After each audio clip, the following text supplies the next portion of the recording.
भाजपा, राजद और जदयू के बाद उपेंद्र कुशवाहा की रालोसपा ने भी अपना मैनिफेस्टो जारी कर दिया है। उपेंद्र कुशवाहा ने भी अपने मैनिफेस्टो में अन्य पार्टियों की तर्ज पर बढ़ चढ़कर वादों की झड़ी लगा दी है।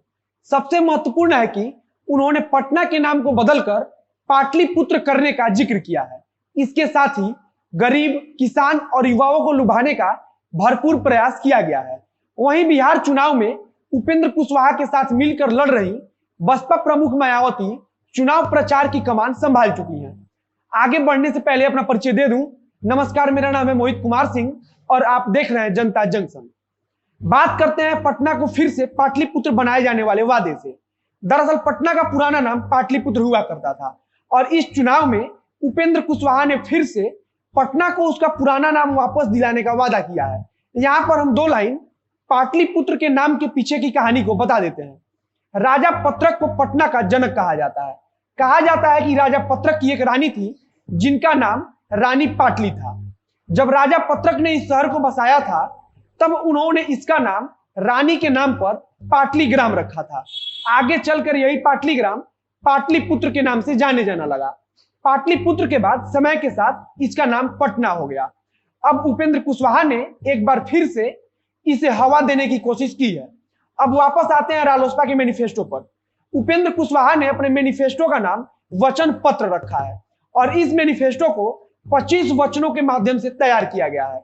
विद्यालयों में शिक्षकों की भर्ती के लिए उच्च गुणवत्ता वाले कई आयोगों के गठन का जिक्र है। वहीं राज्य भर में शिक्षकों के खाली पड़े पदों को जल्द से जल्द भरना भी मैनिफेस्टो में शामिल है। 2003 या फिर उसके बाद जितने भी शिक्षकों की भर्ती हुई है उनका फिर से मूल्यांकन किया जाएगा और अगर वे इस मूल्यांकन में उत्तीर्ण हुए तब वह शिक्षक बने रहेंगे, अन्यथा उन्हें दूसरे विभागों में समायोजित करने की बात कही गई है। इसके साथ ही सभी शिक्षकों को पूर्ण वेतनमान देने की बात भी कही गई है। वहीं छात्रों और शिक्षकों के अटेंडेंस के लिए बायोमेट्रिक पद्धति अपनाने का जिक्र है। वहीं प्राइवेट विद्यालयों में हो रही अनियमितता को रोकने के लिए विशेष नियामक की व्यवस्था करने की बात कही गई है। शहरों में वार्ड क्लिनिक और गांवों में हर 2000 की आबादी पर एक गांव क्लिनिक की स्थापना का वादा है। तो मनरेगा की तरह स्वामी सहजानंद सरस्वती कृषि रोजगार योजना चलाए जाने की बात कही गई है। दलित उत्पीड़न, महिला उत्पीड़न के केसों की सुनवाई के लिए अलग से व्यवस्था किया जाएगा। वहीं युवाओं के लिए युवा आयोग के गठन का वादा है। अशोक चंद्रगुप्त मौर्य और चाणक्य की प्रतिमा पटना के मुख्य स्थानों पर लगवाने का वादा किया गया है। इसके साथ ही कोसी के क्षेत्र में बाढ़ की समस्या का अस्थायी समाधान निकालने की बात भी कही गई है। वहीं उत्तर प्रदेश की पूर्व मुख्यमंत्री मायावती ने बसपा की तरफ से बिहार चुनाव में प्रचार का कमान संभाल लिया है।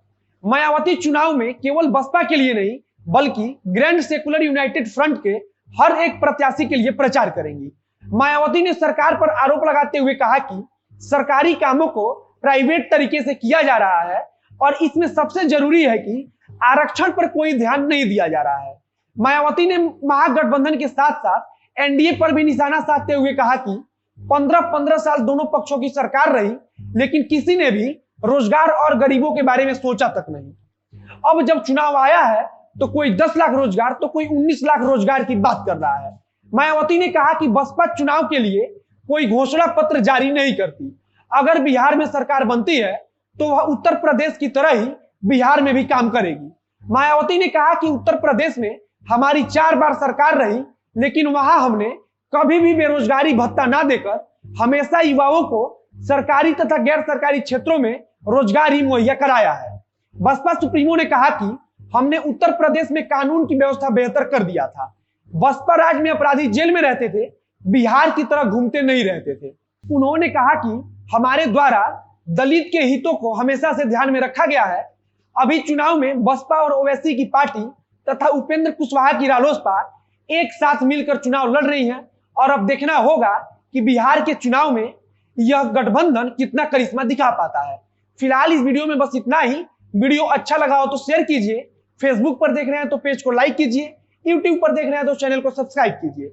बाकी स्क्रीन पर जो डोनेशन की जानकारी दिख रही है उसके माध्यम से आप हमारी मदद जरूर करें। मिलते हैं फिर बहुत जल्द अगले वीडियो में।